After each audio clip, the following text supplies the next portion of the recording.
Muy buenas tardes, amada iglesia. Qué bueno y qué mucha alegría me da verlos a todos nuevamente. Es siempre gozoso de estar en la casa del Señor. Nuevamente, para los que no me conocen, yo soy Michel Nazario, el pastor de la iglesia, y estamos muy alegres de que estén con nosotros. Si nos están visitando por primera vez, siéntanse amados por esta iglesia.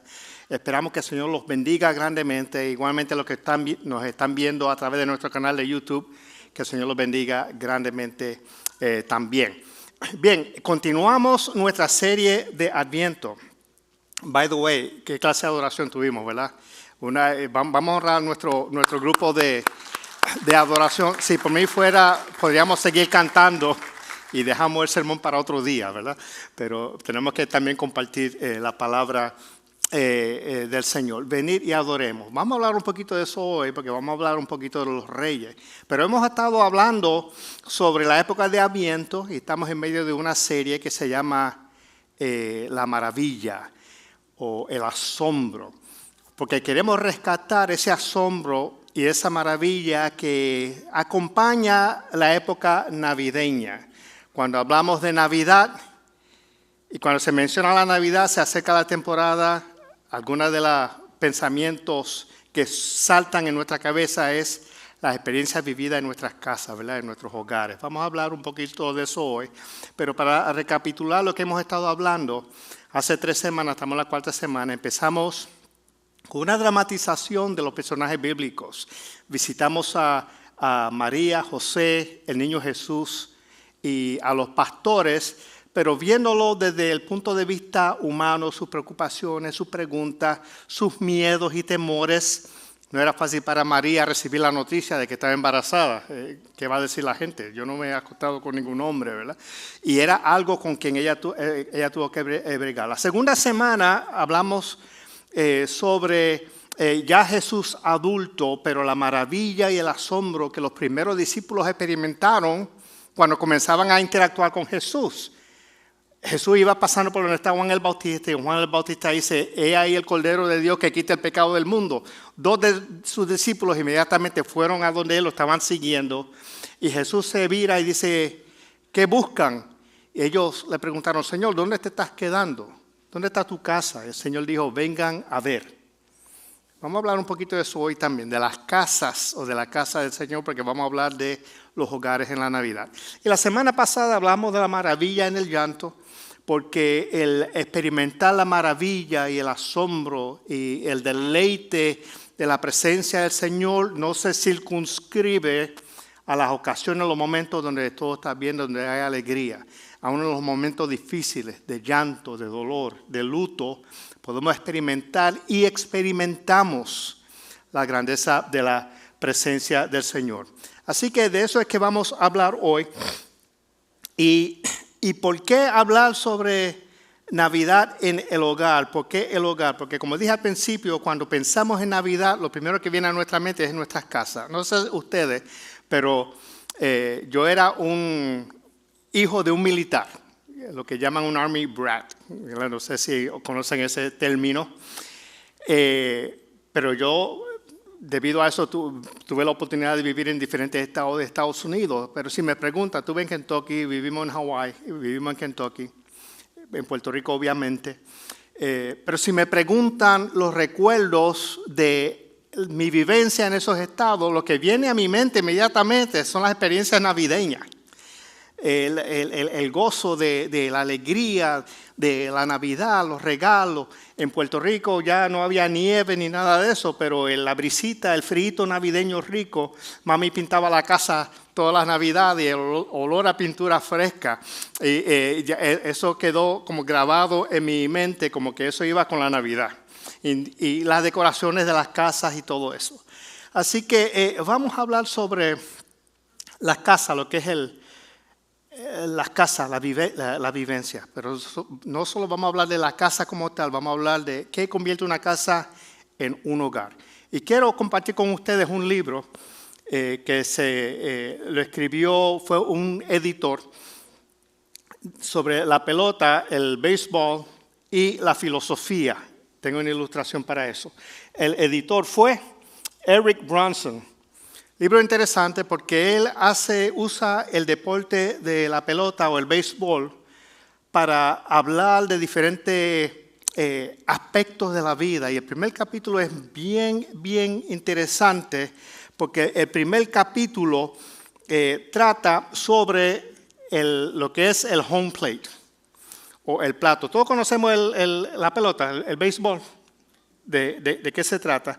Pues Joe Cross escribe el primer capítulo y el título de ese capítulo es No hay lugar como la casa. There's no place like home. No hay lugar para la casa. Y él cuenta de que cuando él tenía un niño de 3 años, él iba a jugar pelota con él, le tiraba la bola, el nene bateaba. Él lo llamaba wickleball. Para mí eso es como un nene de 3 años, quizá una pelota de plástico, ¿verdad? Que nosotros hemos jugado con esas bolas. Y cuando el nene bateaba, salía corriendo. Y él decía, corre, corre, corre. Y el nene iba corriendo. Y a veces ponían base. Y cuando llegaba a la primera base, doblaba la primera base. Vete a la segunda, vete a la segunda. Y el nene corriendo. Iba a la tercera base hasta que doblaba y venía para home. El plato. Lo que en inglés es el home plate. Y el objetivo del juego de pelota es siempre regresar a la casa de donde salimos. Él dice en su libro que nadie entiende o aprecia la casa, el hogar donde vive, hasta que sale de él.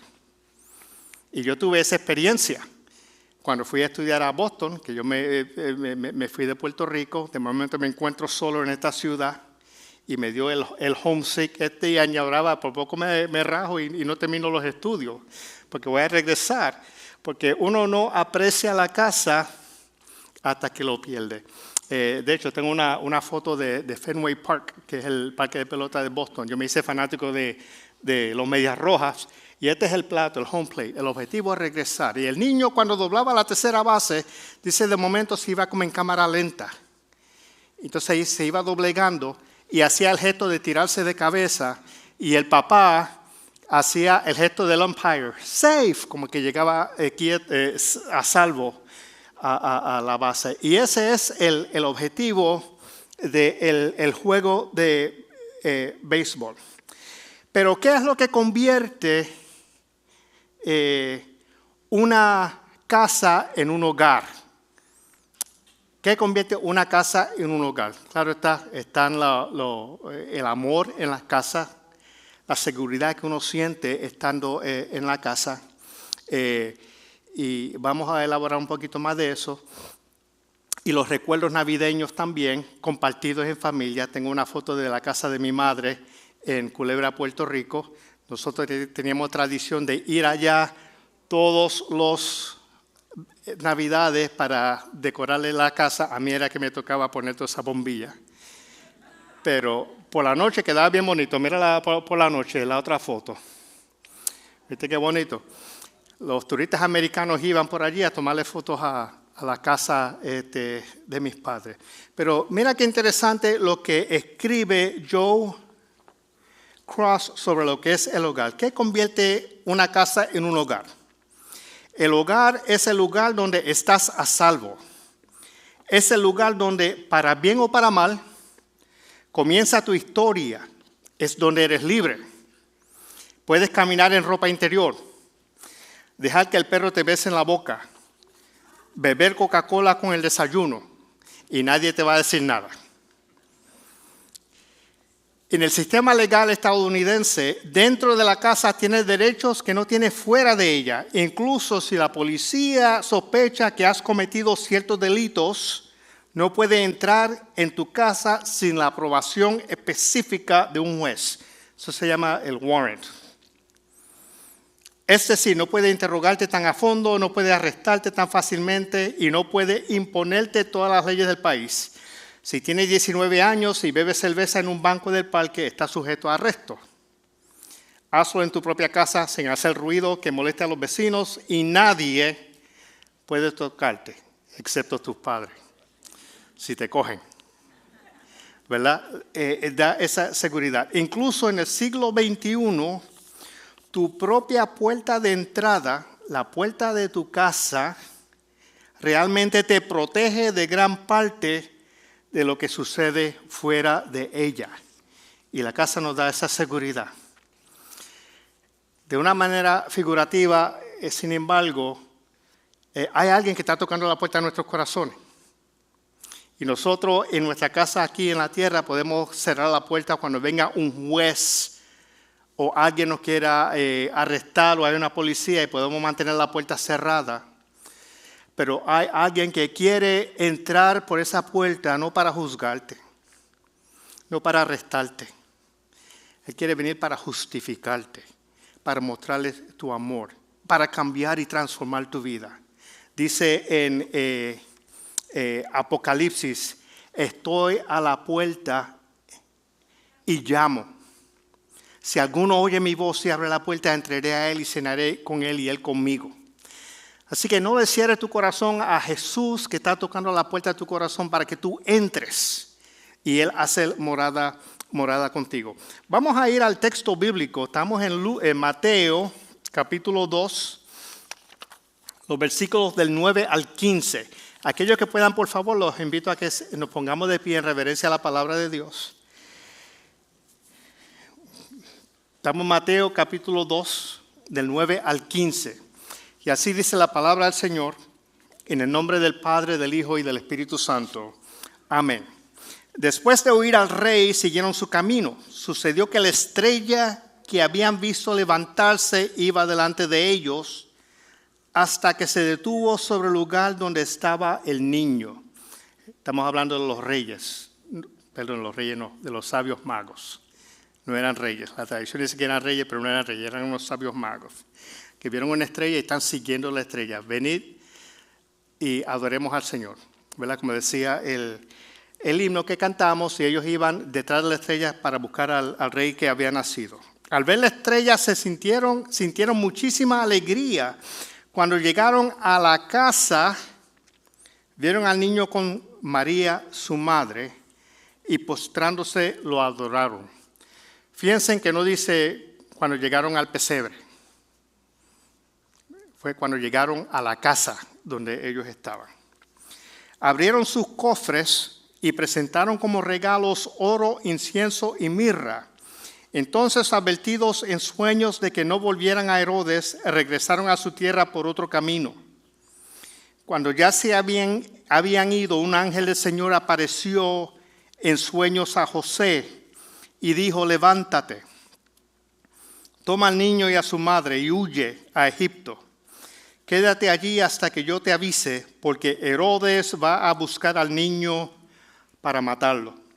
Así que se levantó cuando todavía era de noche, tomó al niño y a su madre y partió para Egipto, donde permaneció hasta la muerte de Herodes. De ese modo se cumplió lo que el Señor había dicho por medio del profeta: de Egipto llamé a mi hijo. Palabra de Dios para el pueblo de Dios. Amén. Vamos a orar. Padre, en el nombre de Jesús, yo te doy gracias por tu palabra. Yo te pido que tú nos hables a través de ella. Queremos escuchar tu voz. Queremos revelación divina. Queremos que tú ministres a cada corazón. Que tú nos enseñes, Señor, a apreciar lo que es habitar contigo, vivir contigo en tu casa. Y que nuestros hogares se conviertan en casa de Dios y puertas del cielo también. En el nombre de Jesucristo, amén. Pueden sentarse los hermanos. Quiero darle un poquito de trasfondo bíblico al pasaje que acabamos de leer. Mateo es el único de los 4 evangelios que habla de los reyes.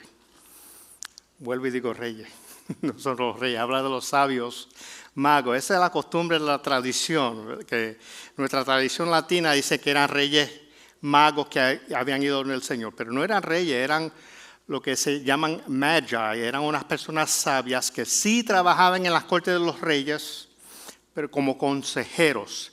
Ellos conocían mucho de astrología, ellos estudiaban las Sagradas Escrituras, ellos estudiaban de interpretación de sueños. Habían algunos que inclusive hacían unos actos de magia, pero no eran reyes como tal. Estas personas iban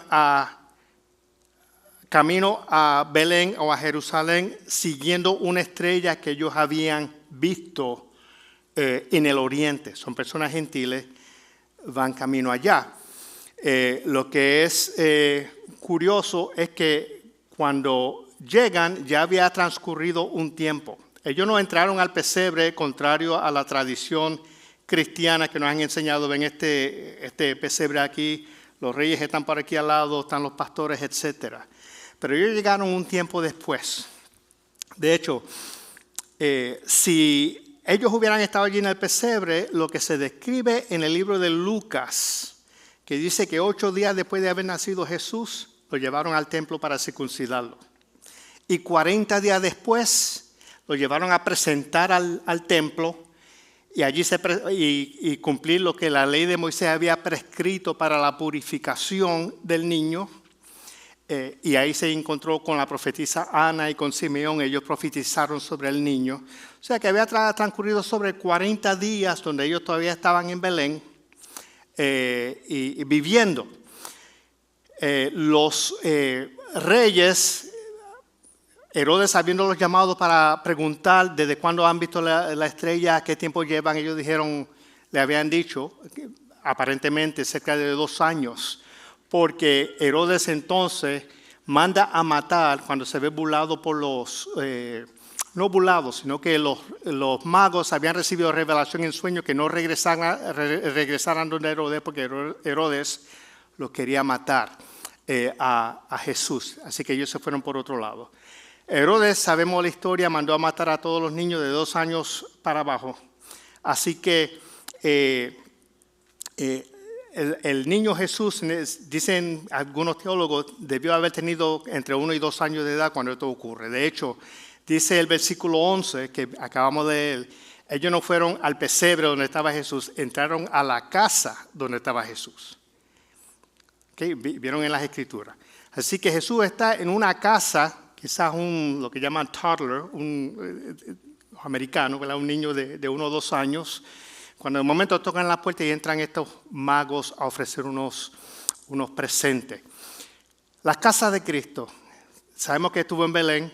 Después el Señor se le revela a José y dice, tiene que huirle ahí porque Herodes está buscando matarlos. Huyen hacia Egipto. Estuvo en Egipto un tiempo. De ahí, cuando se enteran que Herodes había muerto, regresa a Nazaret. Estuvo en Nazaret un tiempo. Entonces, gran parte de su ministerio él lo cumple estando en Capernaum. De hecho, hubo un momento en que él decía, los zorros tienen cuevas y las aves del cielo nidos, pero el Hijo del Hombre no tiene donde recostar su cabeza. Así que Jesús era medio deambulante en su ministerio en un momento dado, pero sí tenía un hogar donde vivía. Pero, ¿a qué viene todo esto? ¿Por qué esto es importante? ¿Por qué estamos hablando de las casas? Porque queremos presentar el objetivo, lo que entendemos son algunos objetivos de la Navidad, que queremos que ustedes se lleven de aquí. ¿Cuál es el verdadero sentido de la Navidad? ¿Por qué celebramos la Navidad? Estamos hablando de las casas. En primer lugar, nuestra casa no está aquí. El mundo no es nuestro hogar. En primer lugar, tenemos que tener eso bien claro. Nosotros, el hecho de la Navidad, de que Dios había irrumpido en este mundo y había llegado a la tierra y se había hecho carne y hombre, ya nos ilustra de que hay algo más allá, más grande que nosotros. El planeta Tierra no es un terrario, no es como un acuario donde estamos viviendo y estamos desconectados de todo lo demás. Hay algo más grande que Dios y Jesucristo que irrumpieron en la historia y llegaron aquí a la tierra. Y aquí en la tierra se habla de mucha decepción. Tú hablas con las personas y las personas están decepcionadas por tantas cosas. Por la vida, por nuestras instituciones, por el gobierno, por el sistema de educación, hasta por nuestros vecinos, decepcionados con nuestras propias vidas. Y hay mucha decepción y anhelamos algo mejor. Por eso la maravilla y el asombro es una parte tan importante en nuestras vidas, porque es algo que nosotros anhelamos. Queremos salir de esta rutina diaria en que estamos sumidos buscando algo mejor. Y Jesucristo vino y irrumpió en la historia para darnos esa cosa mejor. Lo otro es que el mundo es antagónico a Jesús y a sus seguidores. es antagónico y lo vemos desde tan temprano cuando Jesús nació, que Herodes trató de buscarlo para matarlo. Vamos a buscar una escritura, vamos a Juan 17, 14, 16. Juan 17, 14 a 16. Y dice, yo les he entregado tu palabra, esto es Jesús orando por sus discípulos, y el mundo los ha odiado porque no son del mundo, como tampoco yo soy del mundo. Así que cuando Jesús habla de palabra, sí está hablando de la palabra que él había predicado. Todavía la Biblia como palabra escrita no existía. Pero Jesús mismo, dice Juan, era el verbo encarnado, era la palabra de Dios que se hizo carne. O sea que Jesús le entregó su vida, pero el mundo los ha odiado porque no son del mundo, como tampoco yo soy del mundo. Nosotros somos distintos, tenemos una manera de pensar distinta, tenemos una cosmovisión distinta, tenemos un estilo de vida distinta, tenemos unos valores morales distintos, hacemos las cosas diferentes al mundo. Y como el mundo lo que quiere es que nos conformemos a sus estilos, de ahí que surge el odio que sienten por aquellas personas que son diferentes, particularmente los cristianos. No te pido que los quites del mundo, sino que los protejas del maligno. Ellos no son del mundo, como tampoco lo soy yo. Jesús dijo eso, nosotros no somos del mundo, como tampoco lo soy yo. Brincamos a Juan capítulo 14, del 2 al 3. Juan 14, 2 al 3. Mira qué interesante. En el hogar de mi Padre hay mucha vivienda.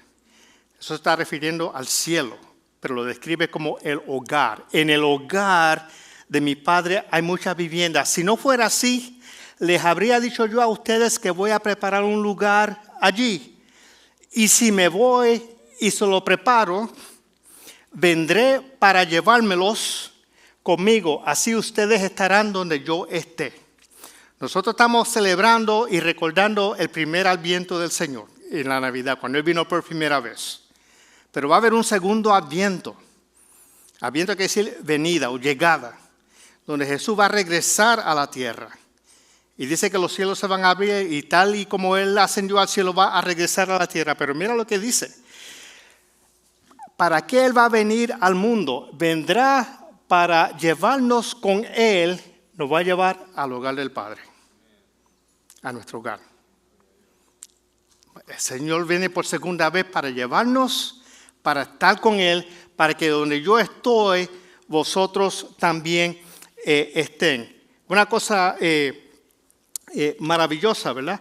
Han oído de los años de silencio. ¿Saben lo que son los años de silencio? Hablando de las decepciones que hay en el mundo y el antagonismo y eso. Pero hubo una época intertestamentaria entre el Viejo Testamento y el Nuevo Testamento.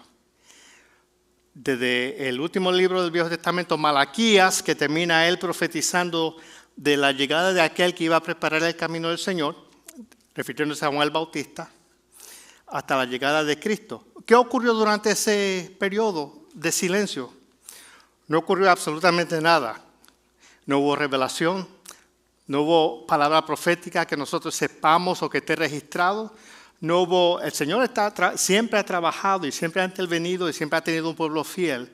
Pero es un periodo de 400 años donde hay como un silencio de la manifestación de Dios en el mundo. Hasta que vino Jesucristo al mundo. Mateo 4:16 dice, el pueblo que habitaba en la oscuridad ha visto una gran luz. Sobre los que vivían en tierra de sombra de muerte, una luz ha resplandecido sobre ellos. Así que Jesús irrumpe en el mundo y nos da una esperanza. En vez de tener una decepción universal, estar decepcionado, ahora hay esperanza. Una esperanza que no se extingue. Una esperanza que es perpetua que tenemos en el Señor. Y por último, Jesús quiere hacer morada en ti. Hablamos que no somos de este mundo, pero Jesús quiere hacer morada en ti. Cuando el ángel se le presenta a María, le dijo, y le pondrá por nombre Emmanuel, que quiere decir ¿qué? Dios con nosotros. Pero Jesús va más allá. Él quiere vivir en nosotros. Vamos a ver Juan 14, 23.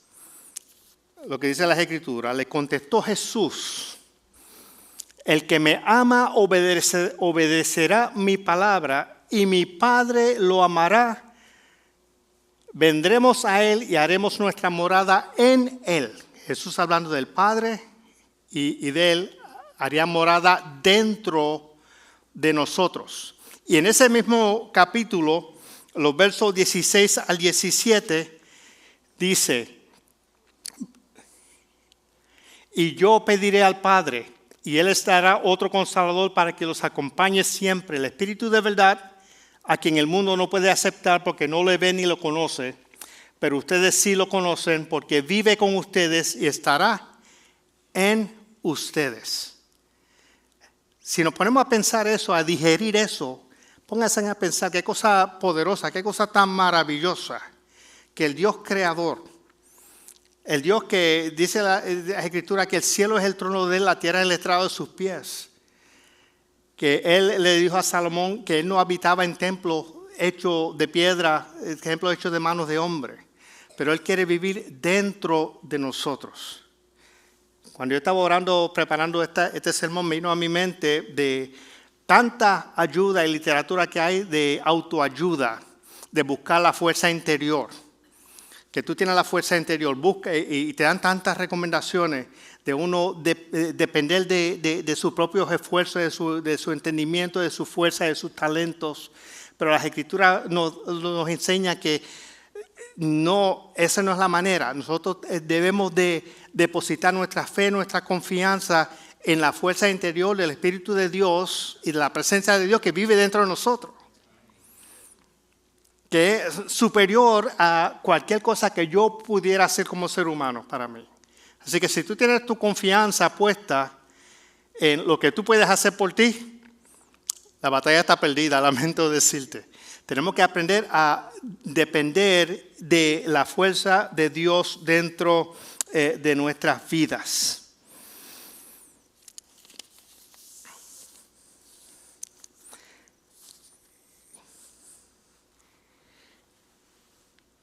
En ti, el Señor va a vivir entre nosotros. Dice la Escritura que el Señor vino, aquel verbo se hizo carne y habitó entre nosotros y vimos su gloria como del unigénito del Padre. La luz de Jesucristo vino dentro de nuestras vidas. Y vamos a tener una ceremonia ahora que es de encendido de vela. Cuando ustedes entraron, entregaron unas velitas. Todo el mundo lo tiene, ¿verdad? Todo el mundo tiene vela. Ok, déjame darles unas instrucciones antes de. Yo voy a encender la vela de Cristo, es la luz de Cristo. Y de la luz de Cristo, esto va a simbolizar la luz de Cristo que llega a nuestras vidas y vamos a internalizarlo, va a ser parte de nosotros. Van a venir unos sugieres que le van a encender las velas que ustedes tienen. Ellos van a ir por el lado, le encienden las velas al que está sentado en la esquina y entonces ustedes van encendiendo la vela de su vecino. ¿Entendieron eso? Pero la manera de hacerlo, la vela que está apagada es la que va a ir encima por cuestión de seguridad. ¿Entendieron? No pongan la vela encendida así. Se va a caer la cera y se van a quemar. Los padres, los niños tienen vela, estén pendientes de sus hijos también. ¿Okay? De que lo hagan apropiadamente. Estos momentos solemnes, estos momentos donde debemos de abrir nuestros corazones para dejar que la presencia del Señor se manifieste grandemente en nuestras vidas. Dice Juan 1, del 4 al 5. En Él estaba la vida, y la vida era la luz de la humanidad. Esta luz resplandece en la oscuridad, y la oscuridad no ha podido apagarla. Y esa es la luz de Cristo que vamos a encender. Antes de empezar, vamos a inclinar nuestros rostros y vamos a orar mientras el grupo de adoración sube. Padre, en el nombre de Jesús te damos gracias por tu palabra. Te pido que tú lo atesores en nuestras mentes y corazones. Ayúdanos a entender de que nuestra ciudadanía no está aquí en la tierra. Nuestro hogar no está aquí. tú vas a venir y a rescatarnos y a llevarnos contigo para estar contigo en el hogar del Padre. Y ese es el hogar donde nosotros aspiramos a estar, Señor. Y ya tú has hecho residencia dentro de nuestras vidas, en nuestras mentes y en nuestros corazones. Señor, si hay alguien aquí que no ha entregado su vida a ti, yo te pido que en esta tarde ellos puedan entregar sus corazones a ti, que tú quites todo aquello que impida que ellos puedan tomar esa decisión. Sabemos que tú estás tocando las puertas de sus corazones. Permita que ellos puedan abrir esa puerta para que tú entres a hacer morada en sus vidas. Te lo pedimos en el nombre de Jesucristo. Amén y amén. Dice Juan 1, 4, 5, el verso que acabamos de leer. En él estaba la vida y la vida era la luz de la humanidad. Esta luz resplandece en la oscuridad y la oscuridad no ha podido apagarla. Vamos a encender la luz de Cristo.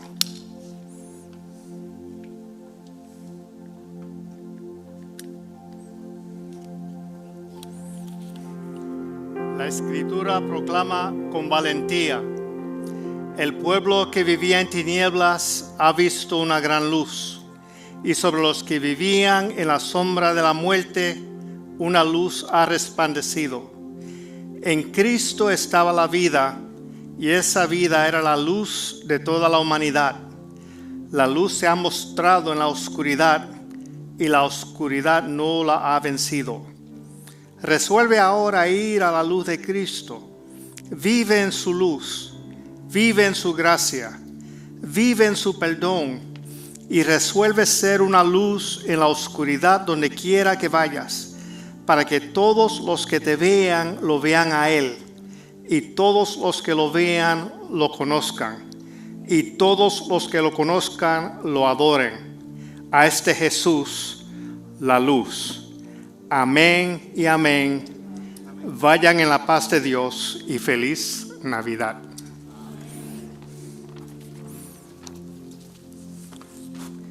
Amén, hermanos. Qué hermoso el tenerlos hoy en esta tarde. Queremos dejarles saber que si es la primera vez que nos visita, puede pasar por el mostrador afuera para recibir un regalito de parte de nuestra iglesia. También queremos dejarles saber a los hombres que ya se les había comunicado lo de la actividad de esta tarde, que por favor se queden aquí para poder poner todo en orden. Dios les bendiga.